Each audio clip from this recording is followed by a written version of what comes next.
We hear a lot about misinformation these days, and how do you speak truth to power when people repeat so much false information online? That's an issue with, obviously, these tech gurus and politicians, as well as the Trump administration cracking down on the freedom of the press itself. I want to share with you what we heard from a very interesting scholar. Barack Obama has said it's one of his favorite historians on this issue. Best-selling author Yuval Harari. This counter-speech doctrine that we just need more information, and if you have a lot of information, again, the truth will just come up, will float up, and it won't. You need to tilt the balance in favor of truth. Because, again, as I said before, it's costly, it's rare, and more to the point, the truth is complicated and often painful. If you listen closely to what Harari says there,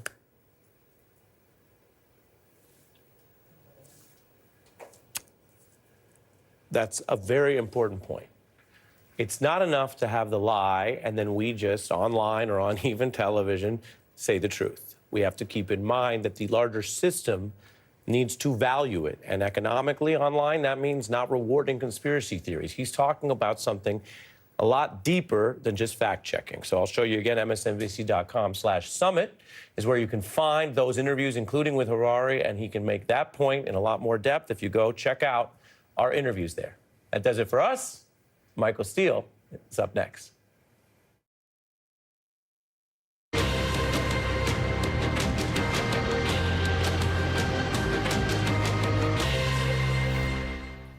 Good evening. I'm Michael Steele. We begin tonight with President Trump's latest attack on the federal government.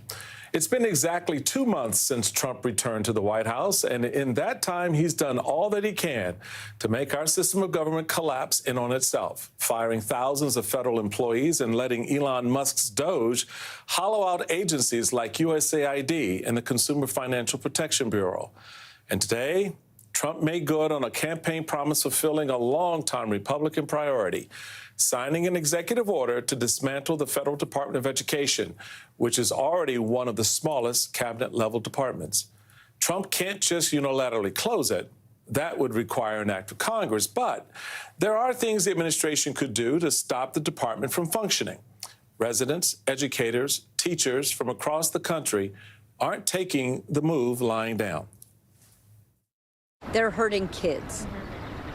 And that's just untenable.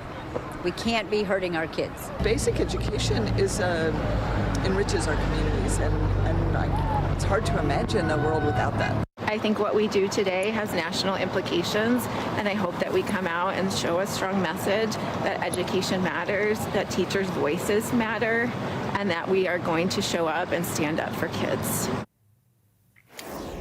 Joining me now is Randy Weingarten, president of the American Federation of Teachers, and Kevin Vick, president of the Colorado Education Association. Randy, you and I have been at a lot of tables talking education over many years, and we have not always seen eye to eye. And I will confess, back in my early days, I was very much in the early 80s, like, yeah, they just created this department. What do we need it for? But we are now 40 years into this relationship between our states and the federal government in this partnership. I'd just like you to take a moment to let folks know what this means, because there are two essential players here that I learned as lieutenant governor in looking at education in Maryland that are above all else: the teacher and the student. That's the relationship. It's not the administrators and the bureaucracy and all. At the end of the day, this boils down to how a teacher teaches and a student learns. If you could take a moment and just share some thoughts around what this moment means when you're thinking about teachers and students. So first off, Michael, thank you. There's the practical, and then there's the symbolic. And I was thinking about that as I was waiting to get on, that you and I had lots of disagreements and disagreed about some things in terms of education and some ways of improving education. But the abandonment, and this is the first point I would make, of a new president, first time I think in the Republic, basically saying we are abandoning the federal role in education. That is what's so chilling here. The pragmatic and the practical are really important too, because this is basically $1 out of every 9 is going to be taken from local schools, from a school district that is saying this is for a child, your summer school program, your after school program, the computers we buy, the welding equipment we buy for career tech ed, the OT or the PT, occupational therapist or speech therapist or physical therapist that a child with disabilities may get. This money, $100 billion, it's real money that goes directly to kids and that supports what teachers and paraprofessionals do in classrooms for kids. That's part of the reason why virtually every teacher, as Kevin will tell you, every teacher knows about this. But the symbolic one is what knifes America, which is that a new president, first time Republican or Democratic in the modern age, since World War II, since the GI Bill was passed, saying, I am pulling back the federal role. And so it's not just the education department here, it's also the assault on libraries. It's also the assault on universities. It's also basically taking away what universities do in terms of research to find the cure of cancer. It is an assault on knowledge. It is an assault on what our kids need: curiosity, innovation, confidence in the future. That's what's so stunning about this. And the last thing I'll say is schools are controlled, as you know, as Lieutenant Governor, schools are controlled by state education committees and by local school boards. So this has nothing to do with that. This has to do with taking away the opportunity that the federal role has provided to lift kids who were left behind. Kevin, you have been on the front line today with teachers and students and concerned citizens there in Colorado and organizing. I wouldn't even say so much a protest, but a reminder of the importance of education. I want you to listen to some students who were here at the Department of Education today in Washington and what they had to say. I'm here today with students outside the Department of Education because Trump and his billionaire friends are trying to take away our public schools so that they can continue to line their own profits. I'm terrified. And I think it just goes to show that Trump is serious about hurting working people and young people for his own power and profit.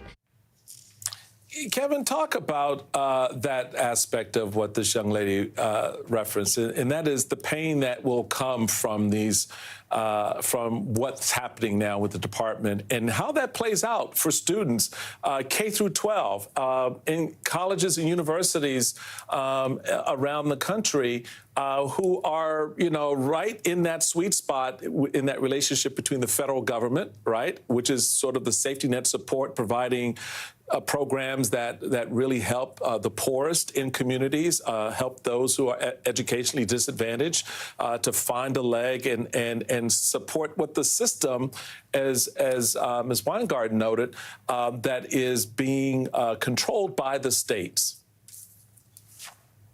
Well, first of all, I appreciate you having me on tonight. It's a big honor. And I think the young lady said it really well, that there is just such a level of uncertainty right now, such a level of anxiety, and really such a level of stress that is playing out across education, the entire education landscape. And so what our particular situation was today was, on top of the federal uncertainty, our state budget situation is such that we're looking at potential cuts in education again after, on top of another 15 years of cuts that we have been suffering under here in Colorado. And so I think what we saw today was people deciding that they needed to take action,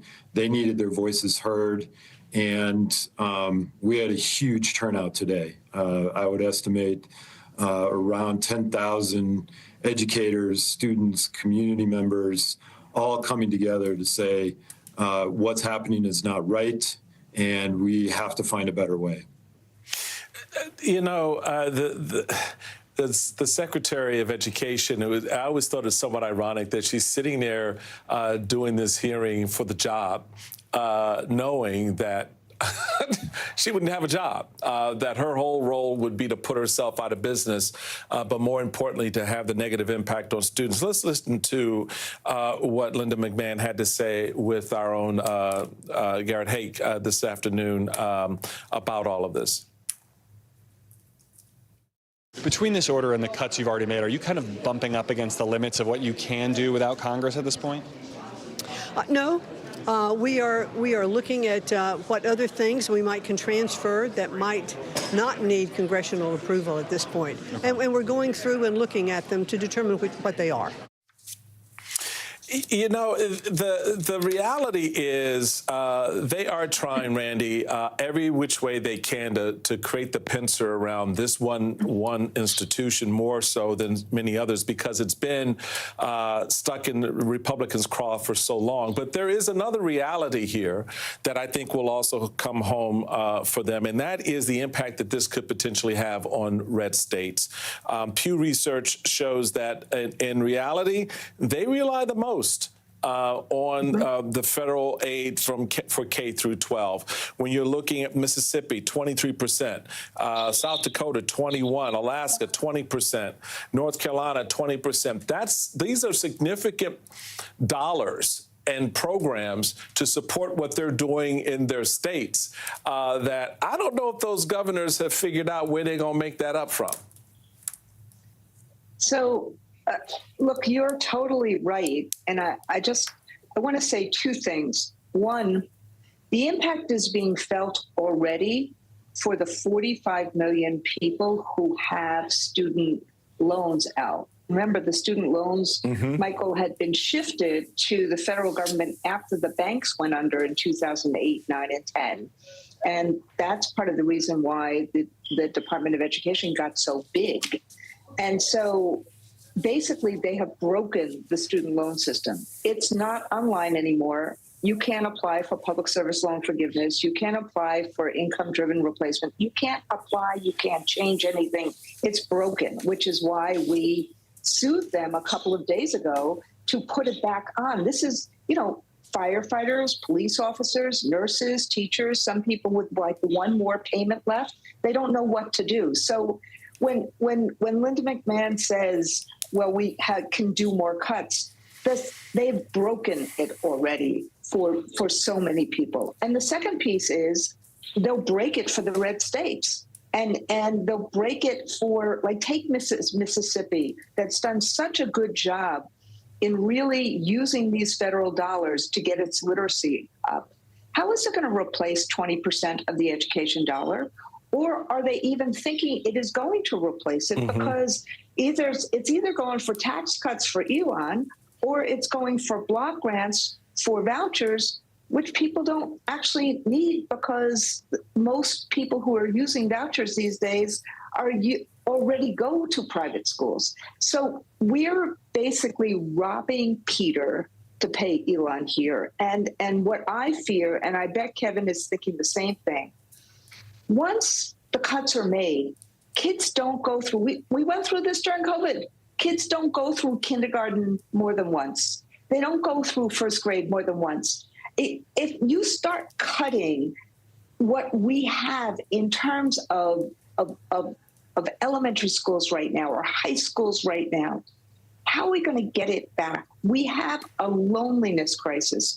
We need to actually expand high school to career tech prep as well as college prep. How are you going to do these cuts? What is our obligation to our young people? And that's what I don't think is they get. Randy Weingarten, Kevin Vick, I thank you both for coming on. I know this is a tough... Get the best of MSNBC all in one place. Sign up for MSNBC Daily at msnbc.com. The Trump administration has refused to defend their budget cuts, mass layoffs, and lawlessness directly to the American public. So Democrats across the country have stepped into the void. Tonight, a group of 5 state attorneys generals hosted their own town hall of sorts, where they heard from Minnesotans and others about how the Trump administration's executive orders and other actions are harming them and how people can fight back. Minnesota Attorney General Keith Ellison hosted New York's Letitia James and the AGs from Arizona, Illinois, and New Jersey. New York Attorney General Letitia James joins me now from North St. Paul. Welcome, AG. It's such a pleasure to be in conversation with you. I really do appreciate the effort at this moment by state officials such as yourself, because a lot of folks are coming to rely, thinking, oh my gosh, the cavalry is the court. And that very well may be, but you know firsthand how that can be a little iffy proposition at times. So what the attorneys generals are doing across the country says a lot. What are you specifically doing to fight back against what seemingly is an assault, a full frontal assault on our democratic norms and institutions? Well, thank you, Michael, for having me on. Let me just tell you that the attorneys general, Democratic attorneys general, we're winning. We have been filing cases from day one. In fact, the first case that we filed within 48 hours of the birthright citizenship ban was from attorneys general. And we've been winning ever since, getting temporary restraining orders and getting preliminary injunctions on a wide range of issues. And we are prepared also to file an action against the dismantling of the Department of Education. I'm here in Minneapolis today, Minnesota, to talk about the harms and to talk about the impact of these executive orders on everyday Americans. This is not what Americans voted for. What they voted for was a government that would not be contemptuous of government, a government which has laid off thousands of individuals who serve government each and every day. We are concerned about veterans. We are concerned about law enforcement grants that have been discontinued. We're concerned about the privatization of Social Security and offices being shut. We are concerned about seniors and Meals on Wheels. We are concerned about so many issues, and that's why we are here and holding town hall meetings all across America. This is the second town hall that we've held. The first one was sponsored by Attorney General Chris Mays in Arizona. We are here today in Minnesota with Attorney General Ellison. We will be heading to Colorado soon, and then to Vermont, and then ultimately to New York to hold town hall meetings about the impact of executive orders on everyday Americans. We're standing up, we're fighting back. We're not only using the rule of law, but we're also standing up because we want to make sure that Americans are included in this and that we use them as part of our evidence and in our declarations as part of our cases. How has the response been for the town halls that you've had so far? The crowds, the energy expressed at what they're hearing from the AGs. What are people out there feeling and thinking right now, and how specifically is that connecting, or are you connecting with that feeling? So Americans want to know that their elected officials are fighting back, that they're standing up, that they're not going to sit idly by and allow the Constitution, to be ignored, that the rule of law will be followed, that we will follow the Constitution, that we will stand up for the countless number of individuals who work for government each and every day only to serve Americans. It's important that individuals know that they have authentic leaders in the Democratic attorneys general who are each and every day, again, defending the rule of law and responding to these executive orders. And it's important that individuals understand that we are winning. And so the response has been overwhelmingly. Everywhere I have gone, we have gotten standing ovations. Again, because we're not going to sit idly by and allow the President of the United States to basically ignore the rule of law with the stroke of a pen, and to ignore Congress, to minimize Congress, to neuter Congress. Someone's got to stand up, and it's Democratic attorneys general. We did it before, we're going to do it again, and we're not afraid. And the only way that we can do it is to join with Americans across across this nation standing up and fighting back and defending our democracy, and not having individuals who are contemptuous of government and recognizing that government is a force for good. Seniors need their Social Security. Individuals need Medicaid. People need government. And we all obviously do not want a bloated government, but you have to do it consistent with the rule of law and not with the stroke of a Sharpie. Yeah, General, you listed a number of programs and I guess, the types of things that people need that are very important to them in their day in and day out of their lives. And one of those certainly is education. You, along with Democratic Attorneys General last week, 21 of you, under your leadership, sued the Trump administration after they fired 1,300 Department of Education workers. Well, just a few hours ago, the President of the United States, with that Sharpie, signed an executive order basically eliminating the Department of Education, telling Secretary McMahon that, hey, shut it down. What is the response here? How do you see that storyline playing out? Because of, as well as health, education is an important work that goes on in every state. And now that becomes a little bit harder because the federal partner will no longer be there, presumably. I'm a proud graduate of public education. I wouldn't be before you without the teachings of Miss Ryan, who taught me how to read in the first, second, and the third grade back in my beloved Brooklyn. And it's teachers all over this nation who take time out of their busy schedules to educate low-income students like myself and countless others, individuals who stand up for the civil rights of members of the LGBTQ community and others who might be discriminated against, individuals who rely upon Pell Grants, individuals who rely on a wide range of issues such as small classes, curriculum, etc. It's really critically important that individuals understand that the dismantling of the Department of Education really is the last straw. And that's why we are here in Minnesota. And it's important that individuals understand that we need to support the Department of Education. We've got to stand up for our children, for our babies, for the disabled children, for individuals who rely upon public education. They need our voices, our strength, and our ability to push back against a government. Authoritarianism requires consent. It requires bending the knee. Democracy requires courage. And I need Americans right now to stand up and exemplify and exhibit courage. And that's what we are doing. He's just the president of these United States, but Americans are stronger than him, and they need to know and understand and recognize that they represent this great experiment called democracy, and we've got to defend it, or otherwise we're going to lose it.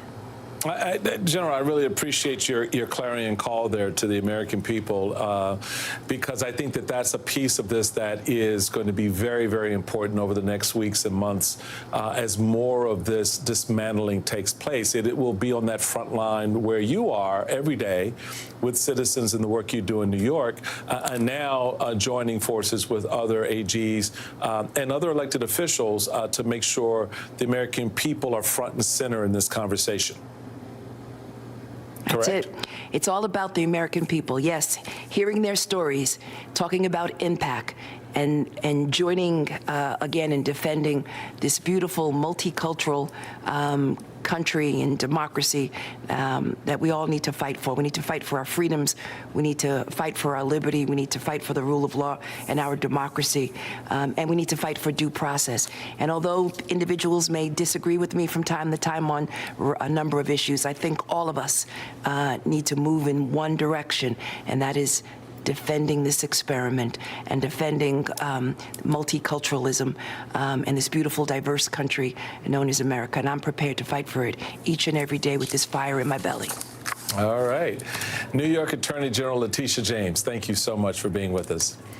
Up next, Americans are stepping up the Phish's 2020 presidential campaign, and MSNBC contributor Maria Teresa Kumar, president and CEO of Voto Latino. Welcome to you both. I've been looking forward to this conversation all day because there is so much ish to get into. And so I want to start with you, Maria. This moment is, I think it's good. I think it's healthy. It's a little long overdue, okay, but folks are stepping up. And the fact that you now have on the Republican side, which I'll get to in a moment, Lucy, but on the Democratic and Republican side now, voters saying, I don't care if you're a Democrat or Republican, I don't like the way any of this is going down. Right. And so I'm going to let you know. What are you hearing out there from folks as you travel around the country? Well, right off the gate, the first instinct of the Democrats was basically to say, we want to keep this as it is. And every single person that I'm talking to, and you're seeing in the town halls, is like, no. The Republicans are breaking things with sledgehammers, but the status quo was not okay either. What are your ideas? And that's where they're stuck. But, Michael, this is an incredible opportunity for us to say, OK, how do you reimagine government for the 21st century? You can't say that formative education is OK when you still have individual kids coming out of COVID who can't read at third, fourth grade levels, and they're in sixth, seventh grade. Mm-hmm. And so this is an opportunity for us to imagine. But the Democrats have to say that hard part out loud, that it wasn't working perfectly before. Right. But then take them away and say, how are we preparing for the next step? And they're not willing to do that.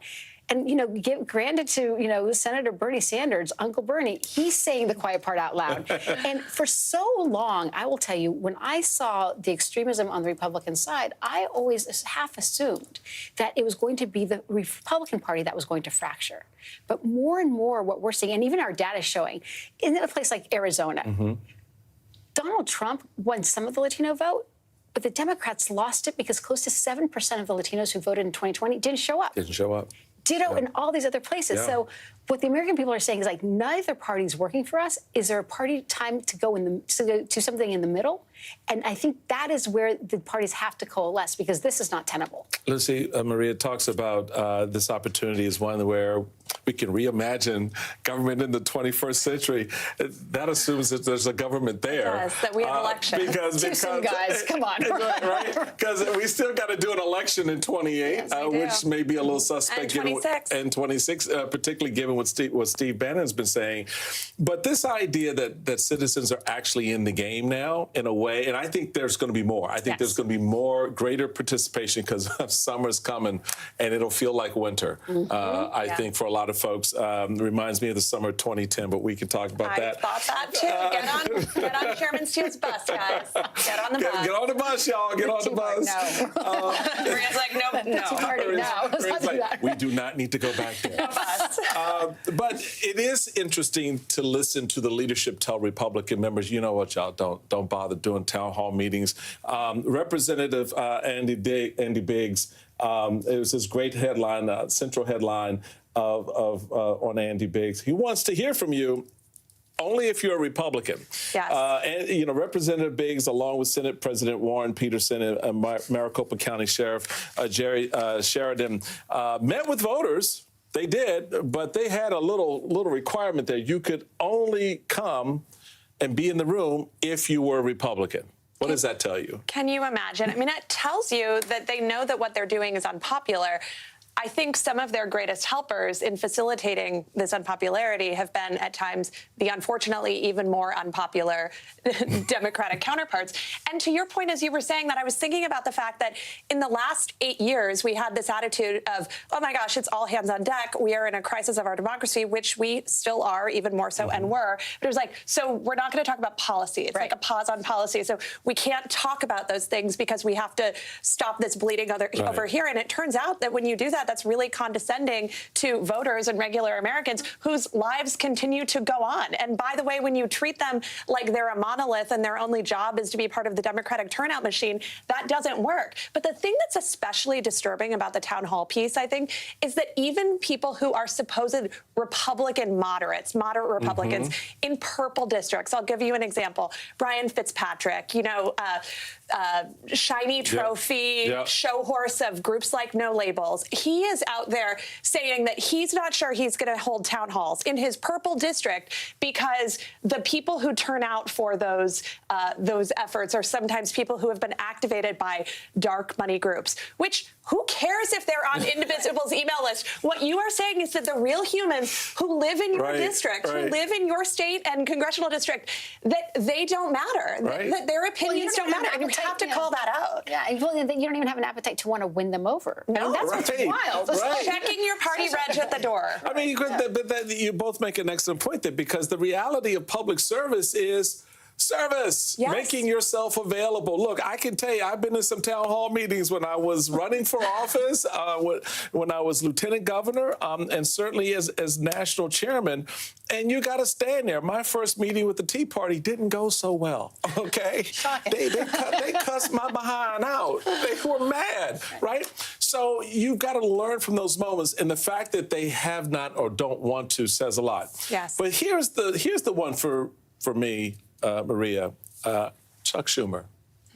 I'd like you to listen to the minority leader on whether Trump's calls to impeach judges that disagree with him puts us into a constitutional crisis. Some constitutional scholars and fellow Democrats, Leader Schumer, say this is a constitutional crisis. Do you agree? Is the United States in a constitutional crisis? Yes, I do, Kristen, and democracy is at risk. Look, Donald Trump is a lawless, angry man. He thinks he should be king. He thinks he should do whatever he wants, regardless of the law. And he thinks judges should just listen to him. Now, we have to fight that back in every single way. Then why the hell did you give him the vote? I mean, if there's such as this is the part that is so gallingly frustrating. You tell me that this is, here we are, we're about to go over a cliff, we're in a constitutional crisis. And on the one thing where you could draw the line to make that point to the American people, you're like, you know what? Go ahead, give him 10 votes so he can do what he needs to do. And that's, I mean, there's so many challenges right now with where we are in politics. And part of it is that there's a lack of communication, but there's also an inability for us to talk straight. One of the things that we're learning in all of these conversations, the majority of American people, if you tell them what a democracy is, they can barely tell you. That's right. So even telling people that democracy is at stake is not actually meeting them where they are. What they're saying, and they have a gut feeling, they understand right now that the system is not working for them in a way that a democracy should. So the more we can actually recenter what our priorities are, what actually unites us as a country, what are our values as a nation, it actually doesn't matter if you're talking 1, 2, or 3 talking points. And quite frankly, it doesn't even matter if you're doing that vote or not, because people actually don't believe you. How do you actually recenter us into this conversation that every single elected person is there not just for their district, but for the good of the country? And those are hard conversations because the Democrats have to go beyond message. They have to meet people where they are and say, you know what, all of us, we would spend hours talking about democracy at stake. I would do that with our, but if that's not resonating because you still can't pay your bills, then they have to actually have a broader conversation. It's like, what is uniting us as Americans? Yeah, to your point about, hearing the word and not knowing what it means, civics. Can we do a little civics? Don't you two go anywhere. We're just warming up. Lucy, Maria, you're sticking around with me for more on the Trump administration and the blatant open corruption we're seeing at it is rampant and it is real, and it's brought to you live on the White House lawn. We'll be right back. Salonpas Lidocaine Flex, a super thin, flexible patch with maximum OTC strength lidocaine that contours to the body to relieve pain right where it hurts. And did we mention it really, really sticks? Salonpas, it's good medicine. This is Noom GLP-1, and this is Marcos. I'm getting to where I want to be. I'm very confident that I'm going to be able to continue and really make a true lifestyle change. I'm Marcos, and I've lost 8 pounds so far with Noom. Get started at Noom.com. Here's Chris Cunahan with the Leaf Filter Gutter Report. From blizzards to downpours to windstorms or heat waves, no matter where you live, Leaf Filter keeps your gutters clog-free year-round. Schedule your free inspection today. Call 833-LEAF-FILTER or visit leaffilter.com. Are you one of the millions of Americans who suffer from an upset stomach after a big meal? Try Pepto-Bismol. Unlike some products, Pepto coats and soothes your digestive system to provide fast 5-symptom relief. Stock up on Pepto today. My husband, Dean, always worried that his diabetes would keep him from enjoying retirement. But Dexcom G7 has made it easy for Dean to manage his sugar levels and spend more time in range. We're feeling good about the future, wherever it takes us. My eyes, they're dry, uncomfortable, looking for extra hydration. Now there's Blink NutriTears. It works differently than drops. Blink NutriTears is a once-daily supplement, clinically proven to hydrate from within, helping your eyes produce more of their own tears. To promote lasting, continuous relief you'll feel day after day. Try Blink NutriTears. A different way to support dry eyes. Blink NutriTears. Nothing is more important than family. A family you're born into, a family you choose, or a family you make. I'm Padma Lakshmi. I came to this country when I was 4 years old with my mother. We came here because it was a land of opportunity. But for many, that's not the case. Porque primero me separaron de mi mamá y de ahí de mi hermano. Immigrant families are being separated. Black and brown families are torn apart by a broken legal system. LGBTQ people suffer discrimination in adoption and healthcare. The need to protect and defend the civil liberties we all hold dear is more urgent than ever because families belong together. You can help by joining the American Civil Liberties Union today. Call or go online now and become an ACLU Guardian of Liberty. All it takes is just $19 a month, only 63 cents a day. The ACLU has fought to allow LGBTQ couples to marry, for racial justice, to stop family separation. We can't do this work without you. Together, we can defend our democracy, ensure liberty and justice for all, and keep families strong. So please, call the ACLU now or go to myaclu.org. When you use your credit card, you'll receive this special member kit to show you're part of a movement to defend free speech, protect our civil liberties, and keep families together. I hope you'll join me in supporting the ACLU today, because we, the people, means all of us. Call or go online to myaclu.org to become a Guardian of Liberty today. Consumer Cellular, ranked #1 in network coverage and customer satisfaction. Hi, my friend Linda has you guys and gets way better coverage than I do. Sounds like Linda has you beat. Only in coverage. And plans start at $20. Okay, price too. Call or visit Consumer Cellular to switch today. Yellow. Didn't pass the tissue test? Buckle up. Reality checkup. There's toothpaste white, and there's Crest 3D White Strips white. Whitens like a $400 professional treatment. Prepare for non-stop smile. Crest. Liberty.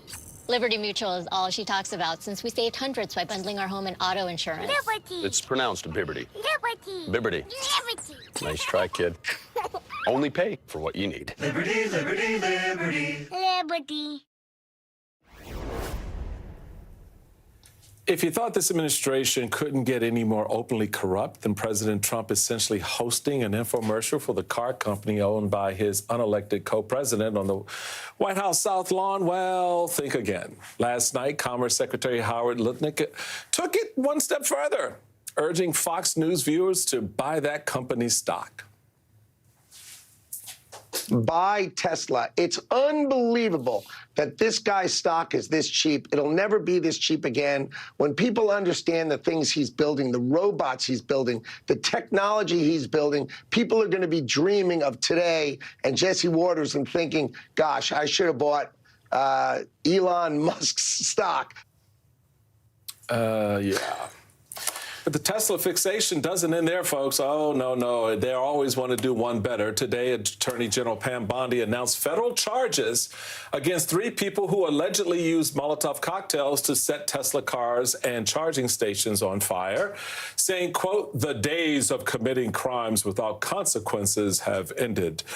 Yeah, I guess they should run that by Donald Trump, but that's another conversation. Back with me are Lucy Caldwell and Maria Teresa Kumar. What the hell's going on here? So the front lawn of the White House is now a dealership for Tesla.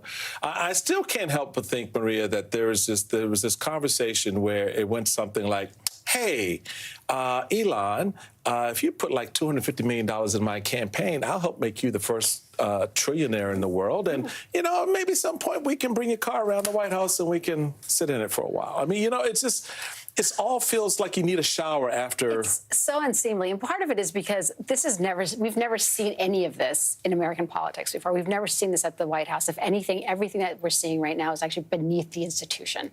And I think that's why so many people in foreign governments are taking such exception of what they're witnessing. But let's be clear, this is the wealthiest man in the world who's in charge of the largest government contracts that he individually receives from all his entities, who is taking a sledgehammer literally to our institutions and to the underpinning of American life. And you have the president hawking his wares. When that gentleman was saying, like, go buy the Tesla stock, with what money? Right. You cannot afford eggs. I can't afford bread. And now you're telling me that my insulin is going through the roof, and you want me to go make the wealthiest man wealthier? That is, I think, again, one of the things that actually give me pause is that it has taken the American people to go protest at Tesla to get the president's attention.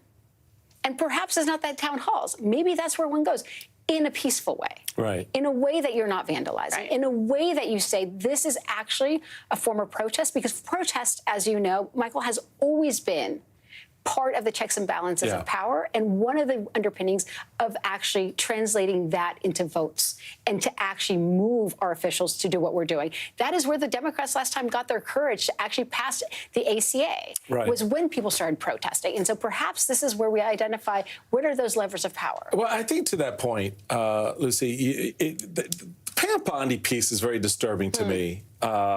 Both as an American, most importantly, but then again as a lawyer, to hear her pontificate the way she does and just so easily throwing around words like terrorists, referring to these individuals as terrorists, and talking about how, you know, she's going to go after these people, these terrorists. What does that say about where they'd like to take this ultimately in terms of the freedom that all of us have around this table to express our concern and our, you know, outrage at what they're doing, but then leaving the building, you know, because Pam Bondi has decided that, oh, Donald Trump doesn't like what you just said.